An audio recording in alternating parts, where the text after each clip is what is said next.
రుణమాఫీపై రాజకీయ రణం కొనసాగుతోంది. కాంగ్రెస్ ప్రభుత్వం రుణమాఫీ పేరుతో రైతులను మోసం చేసినట్టు రోడ్డుకి నిరసనకు దిగింది బీఆర్ఎస్ నాయకత్వం. ఇక రేవంత్ తప్పుడు ఓట్లకు ప్రజలను శిక్షించొద్దు అంటూ హరీష్ రావు పూజలు చేయగా ప్రభుత్వానికి సవాల్ చేస్తే అక్కడి నుంచి రియాక్షన్ లేదన్నారు కేటీఆర్.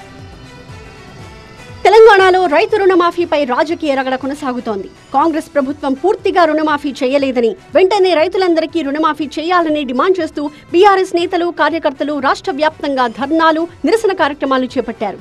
యాదాద్రి నుంచి టెంపుల్ టూర్ మొదలుపెట్టారు మాజీ మంత్రి హరీష్ రావు. రేవంత్ తప్పుడు ఓట్లకు ప్రజలను శిక్షించొద్దు అంటూ హరీష్ రావు పూజలు చేశారు. దేవుళ్లపై ఒట్టేసి రేవంత్ మాట తప్పినందుకు పాప పరిహారం చేశానన్నారు హరీష్ రావు. లక్ష్మీ నరసింహస్వామి సన్నిధిలో పాప పరిహార ప్రమాణం చేశారాయన. చేవెళ్లలో చేపట్టిన నిరసన కార్యక్రమంలో పార్టీ వర్కింగ్ ప్రెసిడెంట్ కేటీఆర్ పాల్గొన్నారు. రుణమాఫీ చేయకుండా సీఎం దైవద్రోహానికి పాల్పడ్డారని మండిపడ్డారు. ఐవీఎఫ్ ఒక అధునాతన సంతానోత్పత్తి చికిత్స. అనేక దంపతులకు తల్లిదండ్రులు కావాలనే వారి కలను నెరవేర్చుకోవడానికి సహాయపడుతుంది. వికారాబాద్ వచ్చిండు, అనంత పద్మనాభ స్వామి మీదొట్టు వేములవాడ వేయండు, రాజన్న మీదొట్టు భద్రాచలం వేయండు, సీతారామస్వామి మీదొట్టు ఆఖరికి మహబూబ్నగర్ పోయి కురువిర్తు మీదొట్టు రుణమాఫీ కాలే. దేవుళ్ళందరూ యాడ దొరుకుతారా రేవంత్ రెడ్డిని వాళ్ళు కూడా ఎత్తుకుతారు. రైతు రుణమాఫీపై కాంగ్రెస్ ప్రభుత్వం మాట తప్పిందన్నారు మాజీ మంత్రి పువ్వాడ అజయ్ కుమార్. రైతు రుణమాఫీపై మంత్రులు ఒక్కో రకంగా లెక్కలు చెప్తున్నారని, రైతుల కోసం ఎంతవరకైనా పోరాటం చేస్తామని అన్నారు. రంగారెడ్డి జిల్లా షాద్ నగర్ లో ధర్నా చేపట్టారు బీఆర్ఎస్ నేతలు.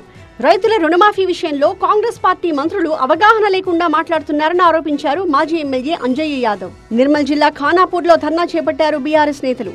కాంగ్రెస్ ప్రభుత్వం రైతులకు హామీ ఇచ్చి ఇప్పుడు షరతులు పెట్టడం సరికాదన్నారు. సూర్యాపేట జిల్లా తిరుమలగిరిలో ఉద్రిక్తత చోటు చేసుకుంది. బీఆర్ఎస్ ధర్నా శిబిరంపై రాళ్ల దాడి చేశారు కాంగ్రెస్ కార్యకర్తలు. సంఘటనా స్థలానికి చేరుకుని ఇరు వర్గాలను చెదరగొట్టారు పోలీసులు.